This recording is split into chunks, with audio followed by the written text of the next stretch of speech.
Hello दोस्तों, जय श्री राधे राधे। आप सभी कैसे हैं?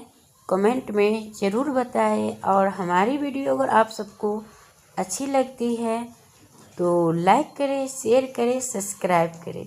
और शालिग्राम जी को दर्शन करिए, कितने क्यूट लग रहे हैं। क्योंकि अब शालिग्राम जी जो दूल्हे बनने वाले हैं और तुलसी विवाह किस दिन करना उत्तम होगा और कैसे करेंगे ये भी जवाब। और आंवला नमी का पूजा के दिन रविवार पड़ रहे हैं तो हम कैसे करें या नहीं करें, तो बहुत सारे सवाल के जवाब हम लेके आए हैं। और दोनों दिन का ही तो हम तुलसी विवाह का वीडियो कल सुबह में पूरा डिटेल जानेंगे और कि कब है और कितने तारीख का करना चाहिए और कब करना चाहिए और कैसे करना चाहिए, है ना दोस्तों। तो कल रहेगी और उसमें होगी कि शुभ मुहूर्त क्या है और ब्रह्म मुहूर्त, शुभ मुहूर्त में कब करनी है कब नहीं करनी है, ये सब सारे डिटेल हम कल मॉर्निंग में वीडियो डालते हैं तो उस टाइम डालेंगे दोस्तों।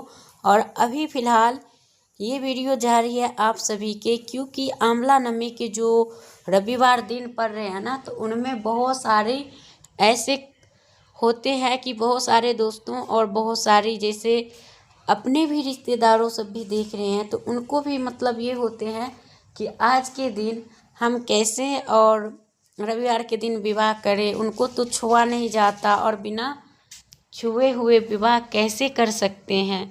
तो बहुत सारे सवाल के जवाब हैं और मैं चाहती हूँ कि मेरी फैमिली मेरे को देख रही है तो उनसे यही उम्मीद करती हूँ कि अगर हमारी चैनल या हमारी वीडियो और हमारी आवाज़ को आप सब पसंद करते हो तो प्लीज़ लाइक करें, शेयर करें, सब्सक्राइब करें और यूँ ही हमेशा मुस्कुराते रहें दोस्तों। तो बहुत अच्छा, बहुत बढ़िया। चलिए हम जानेंगे आंवला नमी के दिन रविवार के दिन पड़ रहा है तो क्या करे या नहीं करे। तो देखिए, आंवला नमी के दिन रविवार पड़ रहे हैं तो उससे आपकी कोई मतलब नहीं है। तो हमने तो कल ही वीडियो बना के डाल दी थी कि आपको जो पूजा करना हो तो आप अलग से ही पूजा पाठ करें। क्योंकि दोस्तों आंवला नमी के दिन आंवला का, तुलसी का जैसे रविवार पड़ जाते हैं या मंगलवार पड़ेंगे तो तुलसी माता का भी विवाह में अड़चन आ सकती हैं और इसमें भी यही प्रॉब्लम है। तो हम कैसे करें और कब करें, तो यही है। तो आंवला नमी के दिन आपको आंवला नमी का ही पूजा करना है दोस्तों, ये नहीं कि हम दूसरे दिन करेंगे। ऐसे करने से आपको जो है पाप लगेंगे और दोष लगेंगे। तो इसलिए आंवला नमी के दिन तो दोस्तों इसलिए आपको इनको आंवला के पेड़ के गमले को, अगर गमले में है तो उनको बीच में कर ले और पेड़ को मत छुएं और गमला को इधर करके और उनको पूजा अलग से ही करें, यानी गमले के करें।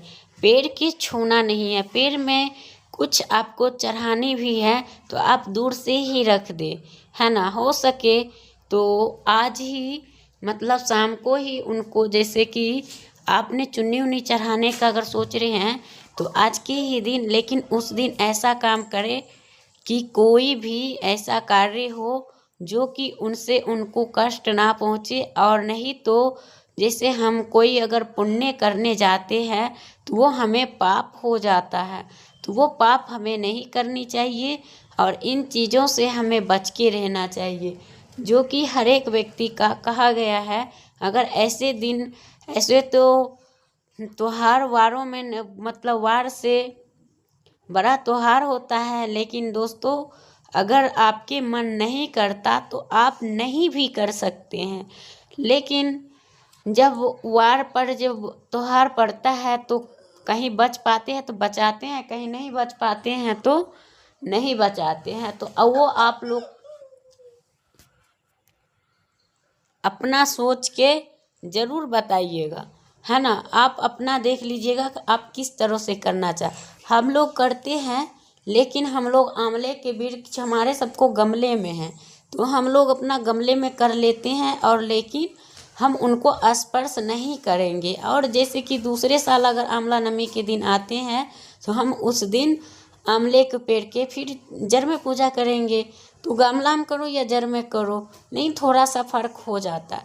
तो आप वो चुन्नी चढ़ा के उनके गमले के नीचे रख देंगे, और जैसे कि कल परसों हमें 10वीं तिथि लग जाएंगे तो उस दिन हम वही चुन्नी आंवला के पेड़ में बांध देंगे या चढ़ा देंगे। तो वो आप देख लीजिएगा। और बात रही भोजन की, तो भोजन चाहो तो आप छठ के जैसे कि प्रसाद ठेकुआ हुआ होता है, वो चाहो तो वो भी वहाँ पे ले जाके खा सकते हो। चाहे आप बना के नहीं खा सकते तो कोई ऐसा हलवा भी बना के ले जाके वहाँ पे पूरे परिवार एक साथ होके और भोजन करते हैं वहाँ पे। तो बहुत ही लाभ, बहुत ही सुख शांति परिवार में आती है। जहाँ पे संगति होती है वहीं पे समृद्धि आती है। तो यही करना है। और जो लोग ये कार्य नहीं कर पाते हैं तो उनको यही बहुत बड़ा मतलब दोष भी लगते नहीं है, लेकिन वो होता है कि उनके घर में मनमुटाव, लड़ाई झगड़ा की हमेशा होती रहती है। तो इसलिए आप दोस्तों ऐसे नहीं करिए, क्योंकि आप उनको पूजा पाठ विधिवत ही करें और गमले में तिलक उलक सब कुछ लगाएं, क्योंकि माँ तो उसमें तो है ही ना, तो आंवला का वृक्ष है ही। आप उनको जड़ में लगाओ और उनके कोई वो मतलब उनकी जड़ में नहीं, सॉरी गमले में लगाओ और उनके नाम से आप अलग से पूजा करो, सब कुछ स्वीकार होगा। ऐसा नहीं है कि नहीं होगा, सब कुछ होगा। और माता रानी की कृपा से तो सभी कुछ, भगवान बृहस्पति देव की कृपा से अश्वमेध यज्ञ की प्राप्ति भी होगी, है ना। तो यही होता है इसका पुण्य। और बात रही जो कि आपका भोजन बना के वहाँ पे खाने का, चढ़ाने का, तो पूरे परिवार के साथ करें। ये नहीं कि एक सदस्य खा लिया और दूसरा नहीं खाए, ऐसा नहीं करना। करना है तो सबके सब इकट्ठा होके सुबह में या शाम में कोई एक टाइम आप बांध लो, लेकिन सुबह में जो होता है वो शुभ मुहूर्त है, जो कि मैंने सारे कुछ टाइम बता रखी हूँ, तो उसमें आप देख लीजिएगा। तो वही है, और उसी तरह से आप लोग कर सकते हैं। और जिन को मतलब अगर समय नहीं मिल पाता है दिन में, जो वर्किंग है उनके लिए ये है कि आप संध्या काल में ही बना के ज़रूर से करें। इससे आपके घर में धन लाभ एवं बहुत सारी खुशियाँ आएगी। तो ये है। अब हम जा रहे हैं बताने कि अब तुलसी विवाह का किस दिन उत्तम होगा। दोस्तों सबसे पहले तुलसी विवाह कब पड़ रही है और क्या है, तो तुलसी विवाह भी सेम यही प्रॉब्लम होने वाली है, जो कि आप लोग जान ही रहे हो।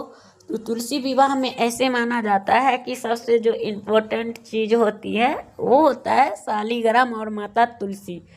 तो इनके चलो हम तो आंवला के वृक्ष के छूने बिना छुए बिना कर सकते हैं पूजा, है ना, लेकिन माता तुलसी के हम नहीं कर सकते। क्यों नहीं कर सकते? क्योंकि जयमाला होना है, क्योंकि इनका श्रृंगार होना है, चूड़ी पहनाना है, बिंदी लगाना है, तिलक करना है, हल्दी रोली मेहंदी ये सब लगता है। शालिग्राम जी को तो करना ही है।